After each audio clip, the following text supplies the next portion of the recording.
Hello and welcome to Cisco Live Las Vegas 2024. I'm Brian O'Donoghue. I'm the Session Group Manager for the wireless track here this week. I'm joined as co-SGM by Anand. Anand. Thanks, Brian. I am Anand Gurumurthy, and I'm so excited to be here at Cisco Live, where excitement and fun never stops.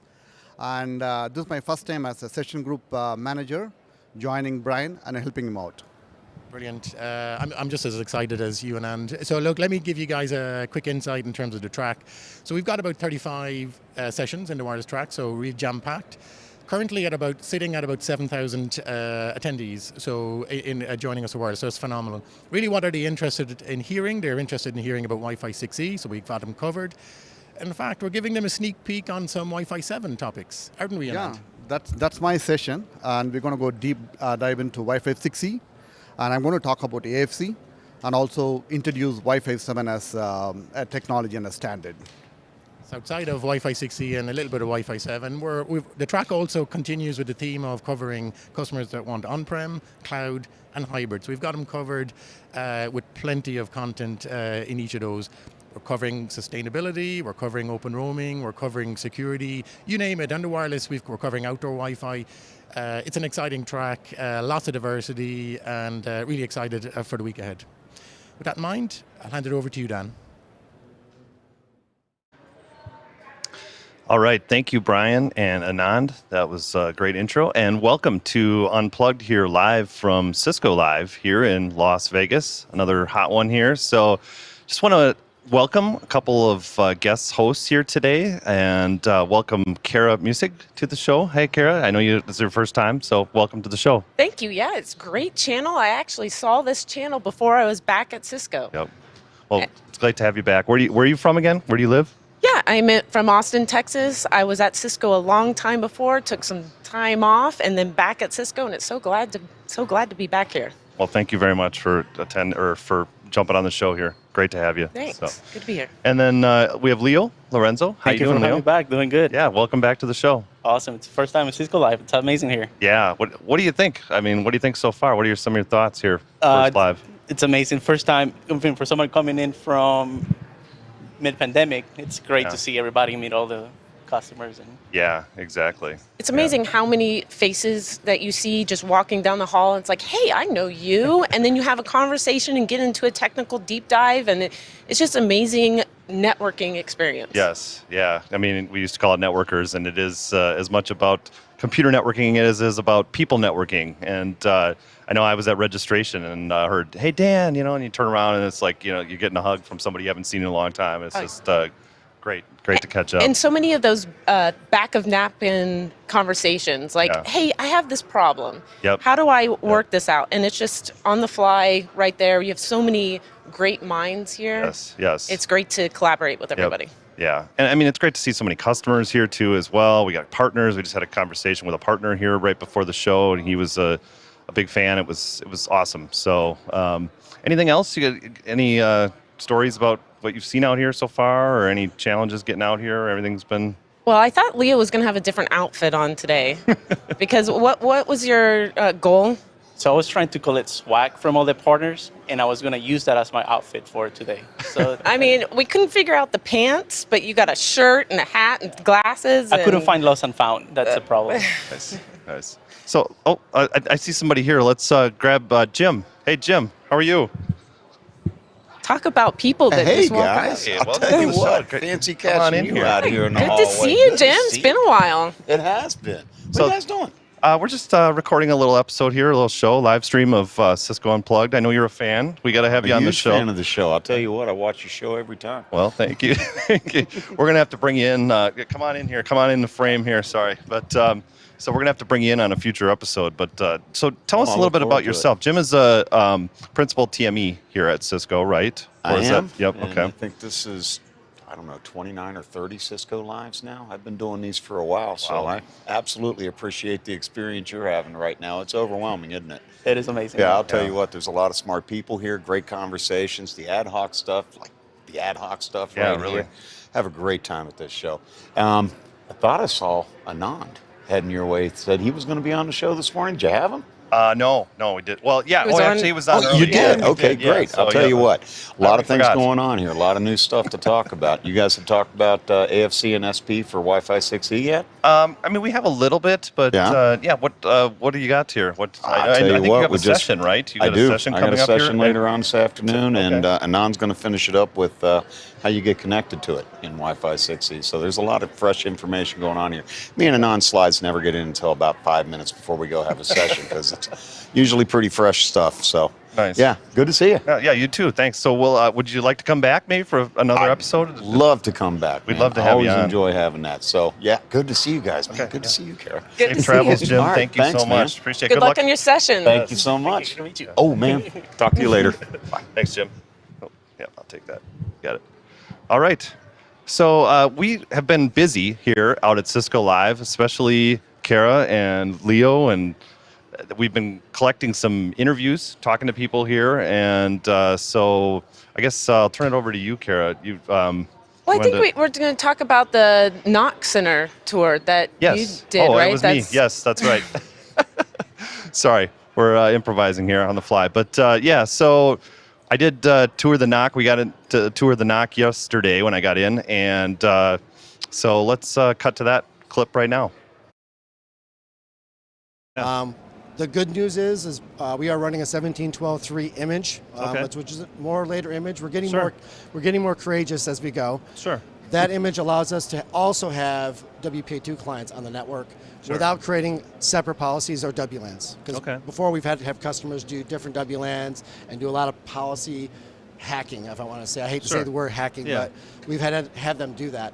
Now with this new feature, we do not need transition mode. We Okay. can allow both AKM types, authentication key management, if anybody Sure. doesn't know what AKM. Sure. We can allow both of those on the network, and everyone can seamlessly connect. And we've been tracking that. If there's a Sankey chart that Jason Davis has made for us that Okay. breaks it out, Yeah. we're pretty much 99% WPA3. Wow. So wow, it's that's great. minimal WPA2. Okay. And it's all Any- older clients stuff. Any issues with clients or what? Salil mentioned one, I think, challenge, but Yeah, kind of so- knew about it going into it. Sounded like. Yeah, absolutely. So again, with the tools that we have, we are seeing we were seeing some interoperability issues with the SAE. So we're running SAE, Okay. and there's FT mode. We've been playing with FT on and FT off. Okay. If we turn FT off, there is the Fruit Company device has a little bit of a interoperability thing where Okay. it creates like excessive long robes. Okay. Gotcha. I say a second, but in wireless terms, that's excessive. Sure. Sure. But so we do see it hit against us. We track that data. Again, we Okay. graph it all out.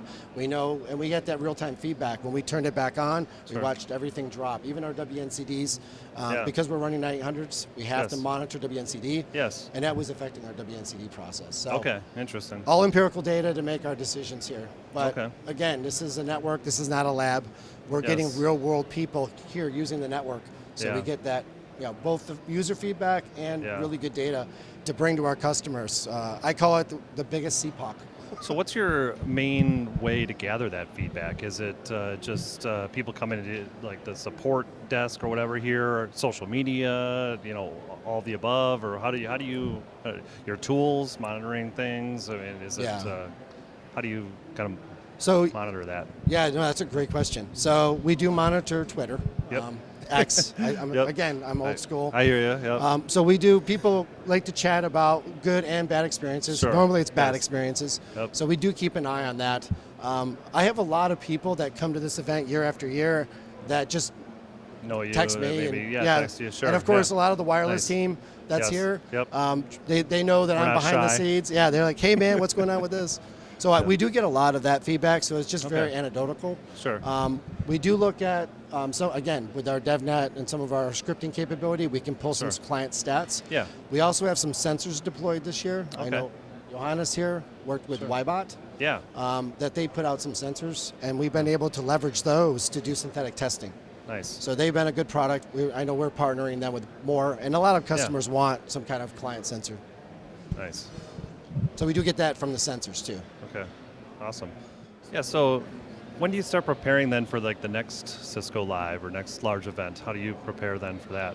Yeah, no, that's a great question. So we're in planning as of right now for the next show. So we're going to San Diego next year. We've been here 3 years. Sure. So we've had some repeatability. We know this network pretty well. Yeah. We worked with it pretty much. But every year, everything change. Like normally after our keynote, we try to, the stress level comes down a level. Sure. And then we start planning into next year what we want to do, lessons learned. And we do that, we postmortem all throughout the event. Even now, I know a lot of us are building Ansible playbooks. Sure. To continue to build automation and do our tooling and our system. Yeah. And then for next year, we'll see. We have to go for site visits, and then when we get probably around February next year, we'll start getting hands-in equipment. Okay. And talking with our BUs to say what code we want to run, versions of DNA Center, versions on the controllers, Sure. anything new. Sure. I know we have Splunk. We're doing stuff with Splunk now. Sure. So we're continuing to expand our horizons. Okay, so how Yeah. early will you have access then to next year's venue then in San Diego, you think? I believe we've talked about me making a site visit here probably within the next 2 months. Okay, So- you kind of scope it out. Yeah, then we from scope that it point, out, yeah. and we also work with those venues. Sure. So if they need to upgrade infrastructure, Sure. like we did here, I know Al, shout out to Al. Yep. He's, Yeah. he's I know. So Al did a fantastic job designing this network. Yep. A lot of our CX organization helps with that. Sure. So, but we go out and help and advise the customer or partners of, hey, what would you guys need Sure. to upgrade this venue to do what you need to do? Sure. So that way, when we take it over, we don't have to augment. Okay. So, yeah. All right, well, thank you very much, Chris. I You're know welcome. you mentioned some of the client challenges when we turned on WPA3 and things along those lines Yes. here, and we talked a little bit about clients, so I think we're going to welcome Mr. Dave Benham to the show here, so come All on right, in, Dave. Dave.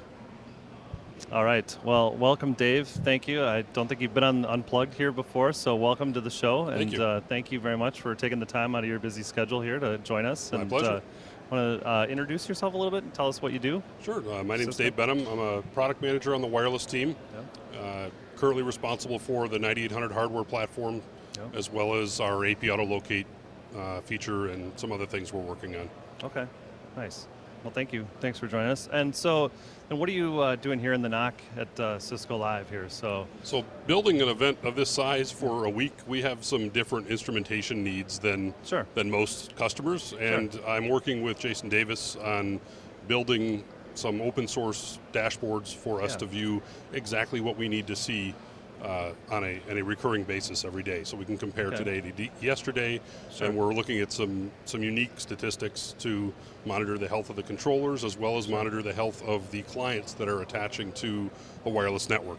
Okay. And different settings have different impacts on different brands and Sure. types of devices, so we're making sure we can accommodate all of them while still maintaining the overall health of the network. Sure. Yeah, actually, I do think we've had Dave on the his tools that he's developed on the show before, and I think we talked a little bit about and showcased one of your tools previously on a Cisco Live episode. Yep. So you can always look back for that. But so, I guess how much work are you spending like developing and evolving these tools? I mean, you've developed them for previous lives. I mean, how much work is it taking to kind of iterate and update those here for? There's current- definitely a lot of carryover from previous years. So Okay. the heat maps that we use that you can see out on the NOC wall, those are from a previous event, Sure. and they work at this event. Okay. And we use those to represent channel utilization and client count per AP, so we can, at a very high level, realize if there's a problem occurring before it occurs. Okay. Some of the other stuff we're learning as we go. We're doing WPA3 for the first time in this event, so there's Yeah. some new unique statistics that we need to track. Okay. And as a result, spending a little time to Sure.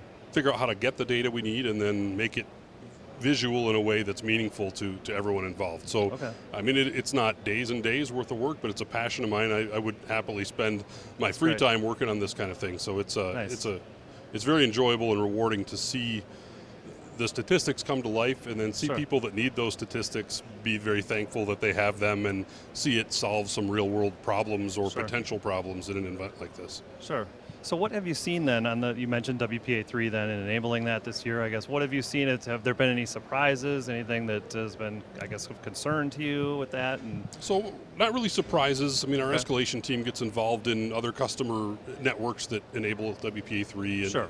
but we're still, I mean, as an industry, very early on with that, and device support differs the way that it behaves, whether fast transition is enabled or not. Sure. And you have to make a decision: do we enable it and potentially affect these clients, or do we disable it, potentially affect those clients? Sure. And yesterday we had it off, and today we have it on, and we're seeing very, very different statistics as a result. So roams are much, much better today. So the bulk of the client base that we have at the event this year behaves much better with fast transition with SAE enabled for WPA3 versus having it disabled. At least as far as we can tell. And so we think we're going to stick with it on then at this point? Most likely, yes. Yeah. That's cool. So I think previously too, the tool you've developed has been kind of keeping an eye also on the WNCD processes too. How does that look? As far, I know it's something we've talked about previously on the show. Yep. Yeah. So best practices. Jason Davis had a lot to do with that piece of it, building the script to pull the data. Now that data is actually available in our newer versions of 9800 code to be streamed to gRPC over gRPC, so you don't need any custom scripts to pull it. We haven't seen any alarming things. We've had elevated WNCD processes, but we've designed the network in a way that allows for it to survive. So we're seeing like 80-ish%, but nothing that's caused any problems that we're aware of and that any of the instrumentation has picked up. Okay. All right. So I guess anything else you'd like to mention as far as what you've seen here, or anything you're looking forward to for the next live? Or? Yeah, I always like to see how much of it we can carry over to the next event, how much instrumentation applies to multiple events versus what's custom for this event. Some of the way that I build the graphs is a bit manual because I don't have a better way of doing it. For instance, when you have 2,500 access points and you're trying to show them all as one row in something, you can't see the host names. So it winds up being one pixel representing, like one pixel row representing each AP. So I have some manual ways of lining up the sections of the event that encompass this part of the band and the heat map, that kind of stuff. A lot of that has to be redone. I'm looking for ways to automate that, but as for now, that requires some intervention each time we move from event to event. All right. Well, thank you very much, Dave. Thank you. It's been great having you on the show. Thanks for your time. Take care. And that's a wealth of knowledge that Chris and Dave have. I know, and what an excellent interviewer there too as well. That's Giving us so much information. Yeah. Oh, the interviewer. Interviewer. That's a joke. Sorry. But it was interesting that they talked about trying to find out information from the client side of the network. I know. Yes. And, I happened to talk to the Wifibot folks, Anil and Roger there. Yeah. They gave us some good details of how they kind of monitor the network and how they can ensure that the network is performing as it should be. Is that something we can roll now? Yeah, I'm looking forward to it. Thanks.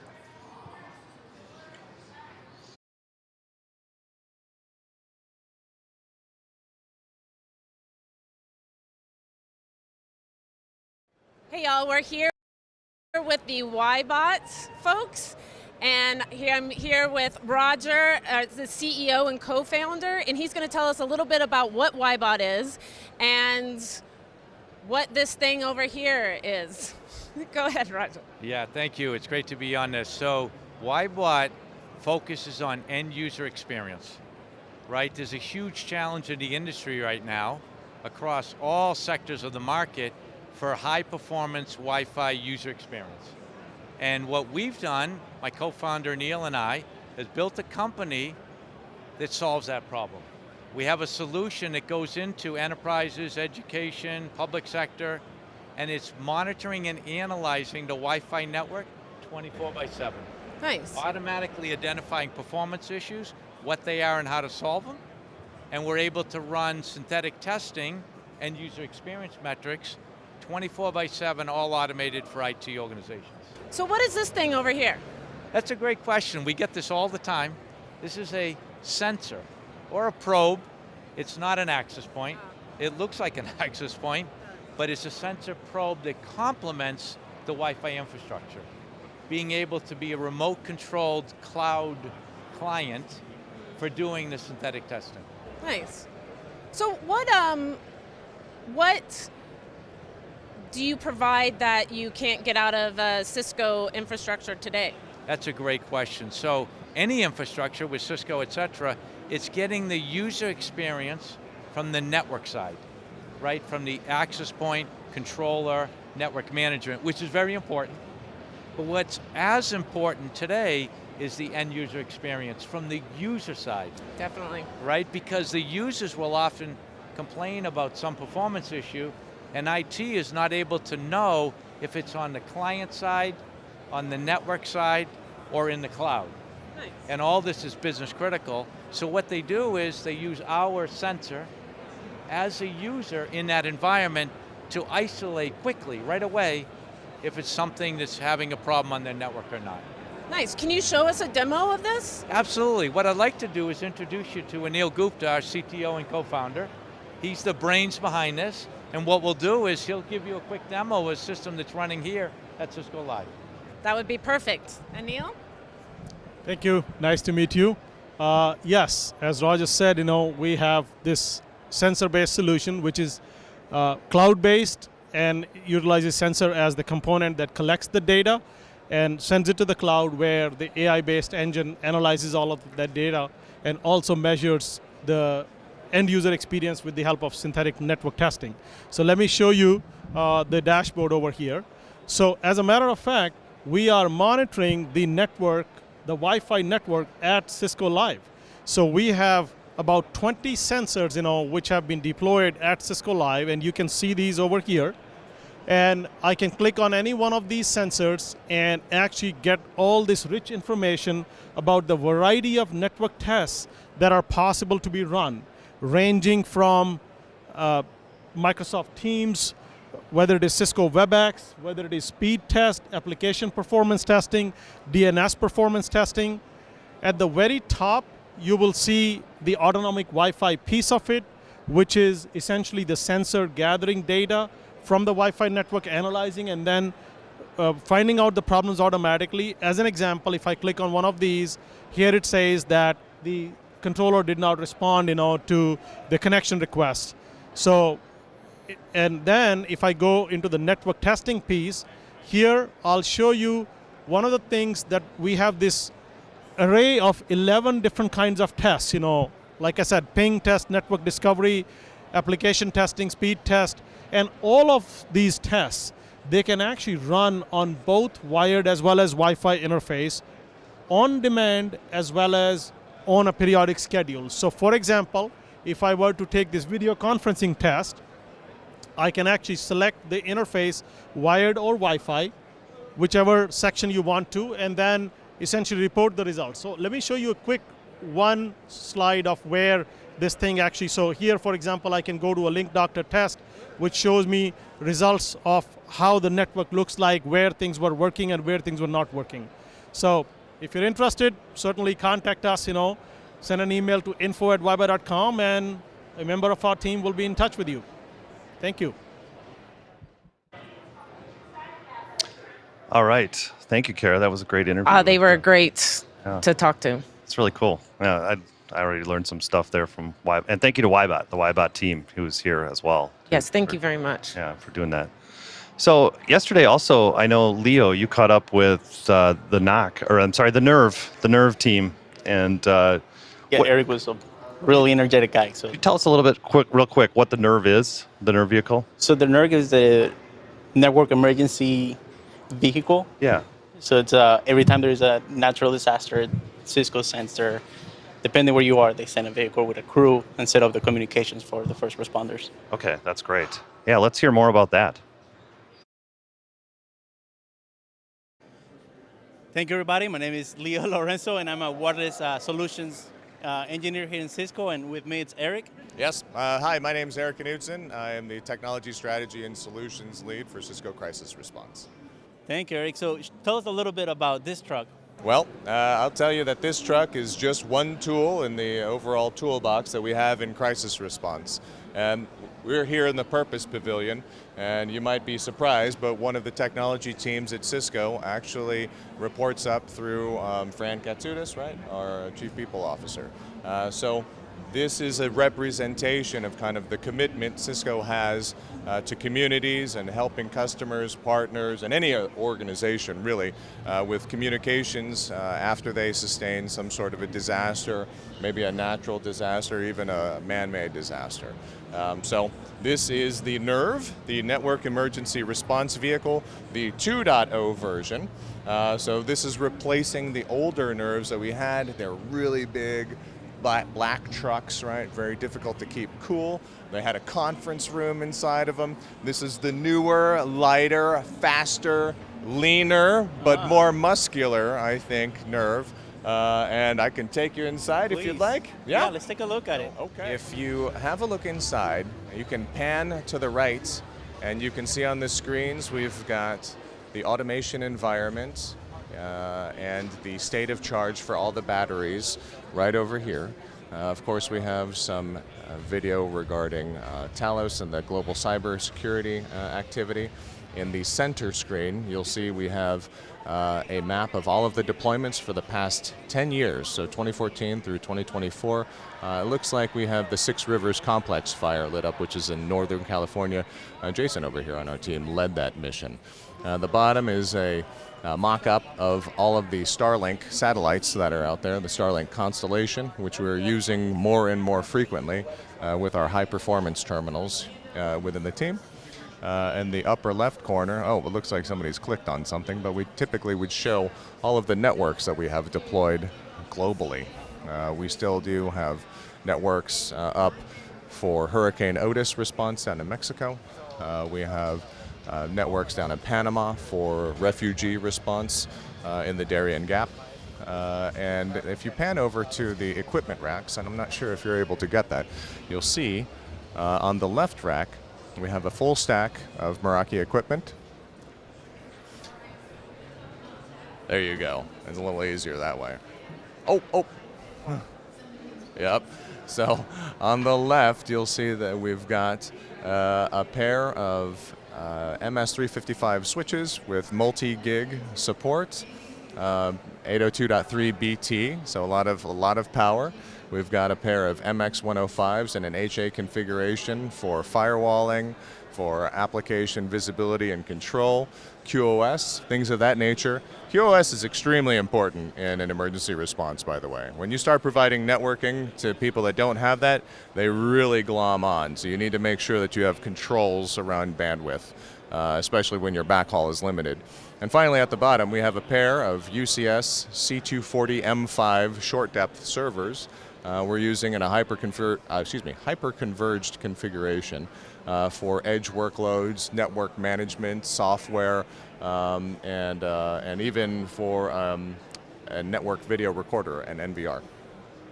And then on the right, you'll see we've got some Intel NUCs for workstations. We've got a variety of VHF and UHF radios so that we can communicate with our public sector partners, right? And whenever we're working with public safety. And then finally, at the bottom, a radio interrupt device that allows us to bridge multiple radio networks together. All right, so I'll tell you a little bit about all the wireless equipment we've got. Now, clearly, we've got VSAT solutions all over the place. We have a long history with wireless communication, whether it's a BGAN, again, a VSAT dish, a very small aperture terminal dish. Here on the mast over here, you can see we've got a Starlink high performance unit all the way on the top. Considerable amount of experience with LEO, low Earth orbit, and geosynchronous satellite solutions. A lot of exciting changes in that space. As far as access points, now we are in the process of refreshing our kits to Wi-Fi 6 solutions. Yes, forgive me, I realize that there's 6E available, but not always in the outdoor space, and we just got AFC approved, right, for outdoor use. So what you see on this demo, this right here, is kind of an example of the Cisco Digital Divide CVD, right? Combining Meraki-based access Wi-Fi solutions, access layer Wi-Fi solutions with Cisco Unified, Cisco Ultra Reliable Wireless Backhaul based radios to provide backhaul connectivity when we don't have access to landline, right, or a fiber type of a solution. So these are 9165Ds. And you can see we've got them kind of mocked up so that this could be an endpoint terminal, right? Do you remember what that was? A mesh end, right? I think is what it stands for. Coming over to here, this 9165D, right, with the directional antenna pointed at this NEMA enclosure, and then this horn antenna pointed at our mast, right? You know, so we'll use this as an intermediary. This is an actual real kit that we use. We pack 4 9165Ds in a kit for either 2 point-to-point links or, you know, a multi-point setup, or for us to use in a repeater fashion so that we can avoid an obstruction like a mountain or a building, right? Things of that nature. Maybe go up to the top of a mountain peak or a water tower when we're doing an emergency response, and down again. And then, of course, you'll see that we have a number of the MR-based access points. So we've got MR76s here that we pair with omnidirectional and directional antennas, if you can pan to your left, Ian. We also are using some of the smaller, slimmer outdoor APs like the MR78 as a Wi-Fi 6 access point. And these are just handy whenever we use them in a kit solution and we ship them out. People don't break the antennas off, right? So you have to consider the physical the aspects of some of these solutions. Now with the external antenna variants, we not only use omnis, but we'll package a few directional panel antennas for either extending client access or even allowing us to stretch a mesh out, right, if we have to do a mesh link.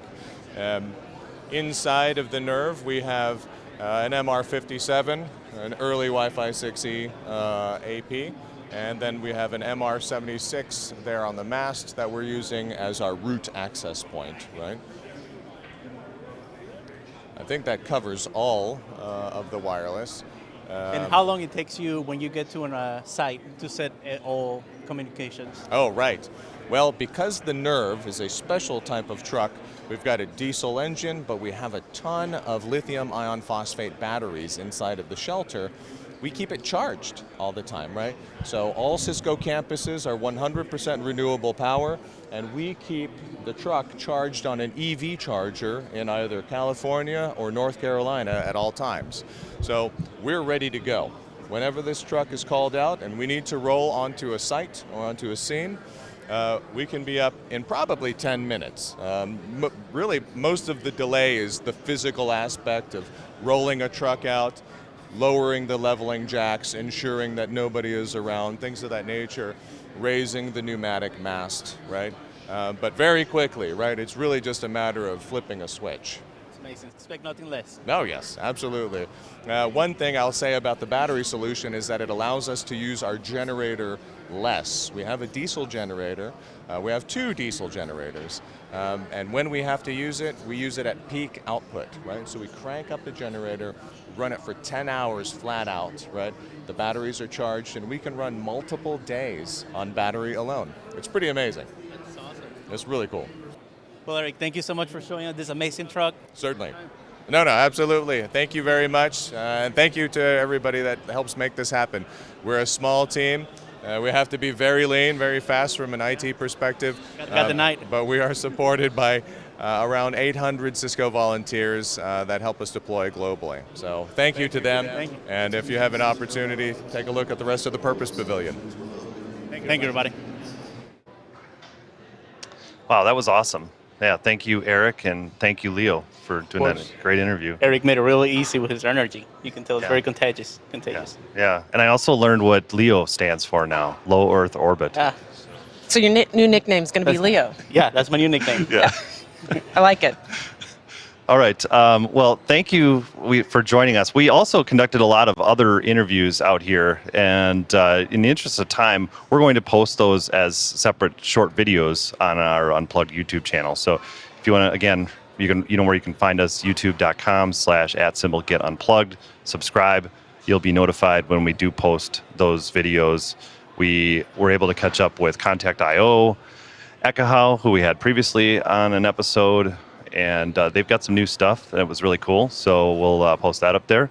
IoT Wireless, Hamina Wireless, and also our Cisco Spaces team. So look for those videos out there on our Unplugged channel as well. So, all right. Well, anything else, you guys? No, Kara, this was Leo, an amazing time here at Cisco Live. I'm really happy for the opportunity to be here and interviewing these folks. I learned something every time, something new every time. Same.